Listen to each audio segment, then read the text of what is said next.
Olha só, gente, o que aconteceu agora e que tá gerando muita revolta nas redes sociais. Só uma palavra por 5 minutos, senador. Senhor presidente, veja bem, nós, na sessão anterior, foi votada aqui a convocação do ex-ministro Paulo Guedes.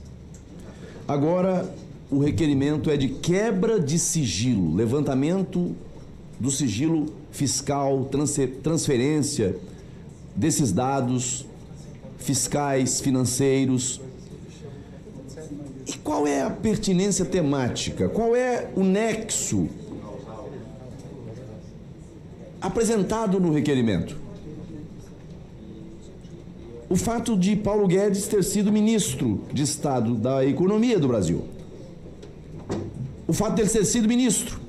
E que regras foram feitas e situações foram criadas e que isso, em tese, teria favorecido, teria criado possibilidades para que crimes fossem cometidos. Não há aqui apontamento direto de envolvimento ou de suspeita de envolvimento do ex-ministro Paulo Guedes. E não há porque não há.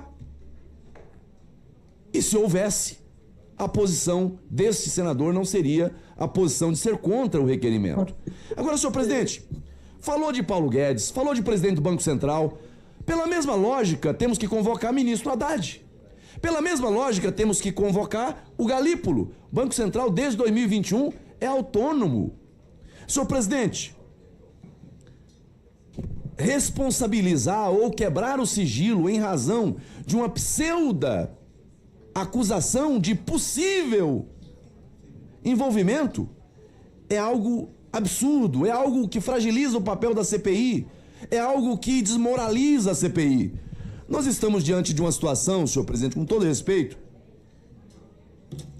que me parece mais instrumento do jogo político-eleitoral do que propriamente de cunho investigativo. Senhor presidente, não há dúvida que no Brasil o crime organizado está atuando. PCC, Comando Vermelho e outras organizações criminosas. Senhor presidente, é lícito chamar aqui para dar depoimento nessa CPI, na condição de investigado, na condição de convocado, quebrar sigilo do ministro de Estado da Segurança Pública? É correto aprovar aqui um requerimento para quebra de sigilo do ministro da Justiça e da Segurança Pública do Brasil, porque há operações do crime organizado no Brasil e isso está debaixo do escopo de atuação do ministro de Estado? Senhor presidente, convenhamos, nós não podemos fragilizar um instituto da quebra do sigilo, de uma investigação, de um trabalho que deve ser sério, de uma CPI, meramente por jogo político-eleitoral. Não se trata de outra questão, aqui o jogo é eleitoral. Aqui o pano de fundo de tudo isso é a disputa eleitoral de um campo contra outro campo. Deixamos a disputa eleitoral para o campo da disputa eleitoral. Agora, é uma CPI que trata de investigar crime organizado e aí querendo trazer para a CPI um ex-ministro da Economia do Brasil, respeitado, quebrar sigilo do ex-ministro simplesmente por acusações indiretas. Com todo respeito, esse requerimento carece de justa causa, carece de razoabilidade, está fora do escopo de atuação dessa CPI, porque não se trata de uma situação a apontar para aquele que está sendo alvo do requerimento. Então, por essas razões, eu estou fazendo o encaminhamento no sentido da rejeição desse requerimento. Eu estou muito feliz com essa matéria, porque este projeto está pensado, é um projeto que eu apresentei no início do meu mandato. E esse projeto traz liberdade econômica para quem quer empreender. E eu quero aqui publicamente pedir o apoio a todos aqui que apoiem a emenda que eu coloquei para que a gente tenha mais celeridade a esse processo, que é de 130 mil, para aumentar para 240 mil reais. É uma emenda que está apresentada para que a gente vote hoje em plenário. Então eu peço a todos os partidos que apoiem essa emenda. Vamos dar a quem produz esse Brasil o mínimo de dignidade possível. Muito obrigado.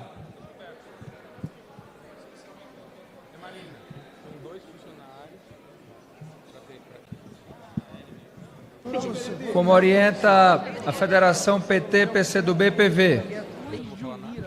Nós orientamos sim, senhor presidente. Como orienta a minoria.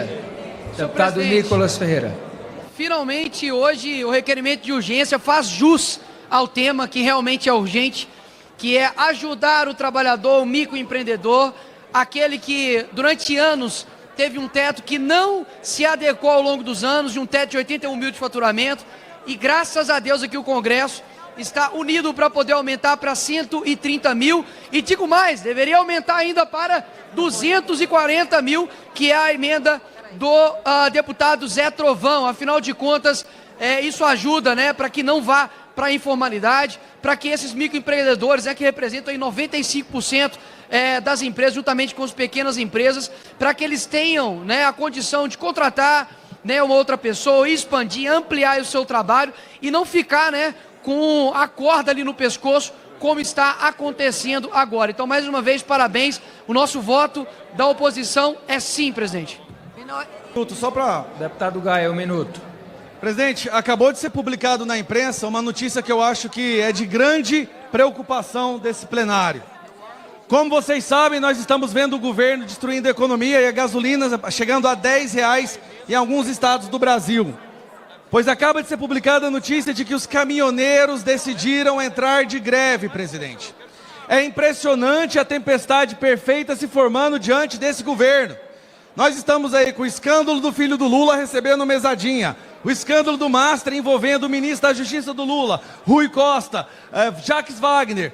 E agora o povo brasileiro, como consequência desse desastroso governo, vai ter que enfrentar uma greve dos caminhoneiros. É o caos se instalando no nosso país, presidente. Vai faltar mantimento, vai faltar comida, vai faltar remédio. Então, povo brasileiro, se prepare. Esses últimos meses do governo Lula serão um inferno. Com a palavra o deputado Cabo Gilberto Silva. Muito obrigado, senhor presidente. Preste atenção ao povo brasileiro. Estamos finalizando o mês de março.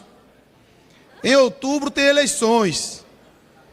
Precisamos mudar esse produto vencido, que se chama Luiz Inácio Lula da Silva.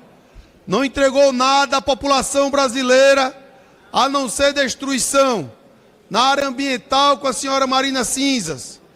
Na área da economia, com o senhor Tachad. Taxou a população como nunca. São quase 30 impostos criados ou aumentados. O povo não aguenta mais. É um sufoco jamais visto. Em especial os meus irmãos do Nordeste. Eu sou do estado da Paraíba. E lá, graças a Deus, a população está acordando. Lula está derretendo nas pesquisas. Porque na campanha ele prometeu muito. Senhores parlamentares, população brasileira. O que foi que ele entregou ao senhor paraibano as obras paralisadas ou a passo de tartaruga? Na área da saúde, zero, redução de recursos. Na área da educação, redução de recursos e nada avançou. A única coisa que avançou no desgoverno Lula foram os números fraudados do IBGE, que de forma vergonhosa manipulou, maquiou os números oficiais da República Federativa do Brasil para dizer que o país está indo muito bem, obrigado. Na verdade é mentira, os números não são esses. Ele colocou um militante ideológico para mentir e tentar enganar a população brasileira. Inclusive, foi alvo da liderança da oposição para que ele possa ser substituído urgentemente. Já tem as ações aí. Tribunal de Contas, infelizmente, optou contra. Temos também na questão do Ministério Público. Então é importante a população brasileira entender a real situação do Brasil, que é caótica. E o povo brasileiro precisa, unidos, mudar esse produto vencido. Ninguém aguenta mais nem ouvir Lula falando. Ele ataca as mulheres, ele ataca as pessoas com deficiência, ele ataca esse Congresso dioturnamente, chamando Congresso inimigo do povo.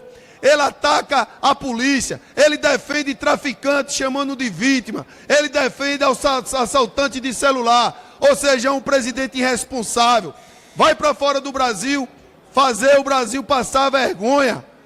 As únicas pessoas que estão gostando desse desgoverno são os seus aliados, e a esbanja que gasta dinheiro público como nunca.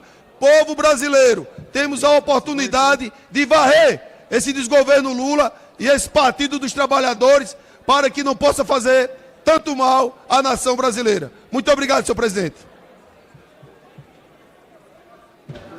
A lista de presença registra o comparecimento de 395 senhoras deputadas e senhores deputados. Passa-se a ordem do dia. Requerimento de urgência, número 3.624 de 2023. Requeremos, com base no artigo 155 do Regimento Interno, regime de urgência na apreciação do projeto de lei complementar número 108 de 2021, que altera a lei complementar número 123 de 14 de dezembro de 2006, para permitir o enquadramento como microempreendedor individual de pessoa com receita bruta anual. Apartamentos que vão surgindo. A gente não tem uns amigos desses, impressionante, cara. Ninguém nunca colocou apartamento em meu nome. Porque se colocar em meu nome, eu vou falar, é meu. É meu, é meu. Pois é, mas comigo não acontece isso, não. Eu não tenho esse tipo de amigo. Eu não tenho amigo que faz reforma em sítio para mim, que faz reforma em apartamento, coloca, né, móvel. Ai, ai, só acontece com esse pessoal. É uma gente de sorte, né? Mas vamos Estamos falar mal aqui. de amigo, né, Darcy? Estamos mal de amigo, né? Pois é, andando, rapaz, também é fogo, bicho. Na verdade, é o seguinte, eu tenho uns amigos, né, que mandam bem aqui, ó, na grana. Emilinho, Silvio Navarro, esses caras estão bem. Mas, normalmente, quem trabalha e fica rico não gasta dinheiro, né? Normalmente é mão de vaca. Então, fazer o quê? Total. Mas total. vamos lá. O caso é o seguinte, a PCC. Pessoal, a cada dia que passa, a gente tem a impressão mais nítida de que toda essa operação tem como sustentáculo ou como pilar o tráfico de drogas. Não é normal alguém gastar 220 milhões numa festa. Não é normal. A forma como esse sujeito esbanjava era típica de quem é laranja de um sistema muito maior. É isso mesmo. É isso mesmo que vocês estão escutando. Não tem condição desse sujeito ser a pessoa que operou tudo isso. E agora, quando começam a surgir esses dados, a gente começa a ter uma clara impressão de que aqueles bilhões e bilhões movimentados no Porto de Santos, né, todo aquele dinheiro que quem aí leu ou assistiu séries que tratava dos cartéis de Cali e Medellín na Colômbia viram quantidades semelhantes de dinheiro, agora vocês começam a perceber que existe aí sim uma íntima relação de toda essa ostentação com o tráfico de drogas. A única coisa que eu espero, Emilinho e meu amigo Silvio, é que o Brasil faça um pacto, né, e que passe a tratar dessa questão de uma forma um pouco mais séria, porque se for assim, se tudo isso realmente tem uma relação com essas organizações criminosas, eu acho que a gente já começa a fazer aqui uma separação, um crivo, né, para poder começar a compreender aqueles que temem que essas organizações sejam classificadas como terroristas pelos Estados Unidos. Ou seja, pode ser que em breve pessoas, políticos e organizações financeiras sejam responsabilizadas por associação ao terrorismo. Isso me faz crer que essa informação de hoje nos ajuda a entender a posição do atual governo em relação aos Estados Unidos. É uma pergunta que a gente se faz aqui, Navarro. Você diria que a justiça brasileira teria instrumentos para repatriar esses patrimônios? Por exemplo, o Vorcaro transferiu 520 milhões para a ex-noiva via trust, né? Sempre que isso acontece, o clima esquenta em Brasília e provoca reações intensas entre governo e oposição. Mas enquanto isso, muitos brasileiros dizem estar preocupados com o custo de vida. Produto básico ficaram mais caros nos últimos anos e isso acaba influenciando diretamente a forma como a população enxerga e economiza o Brasil e dentro de toda a economia. No fim das contas, Quem decide o rumo do país é o eleitor. É nas urnas que o povo brasileiro demonstra aquilo que realmente pensa sobre seus governantes. E olhando para a América Latina, vários países têm passado por mudanças políticas nos últimos anos, com alternância, é claro, entre governo de esquerda e de direita. Isso mostra como o cenário político da região está sempre em transformação. Nós vamos ficando por aqui. Se inscreva no canal, deixe seu like nesse vídeo e se quiser apoiar o nosso trabalho, você também pode se tornar membro aqui do canal. E se você gostou desse conteúdo, compartilhe com seus amigos no WhatsApp, porque isso ajuda muito o canal a continuar trazendo novas informações para vocês. Tchauzinho, até o próximo vídeo.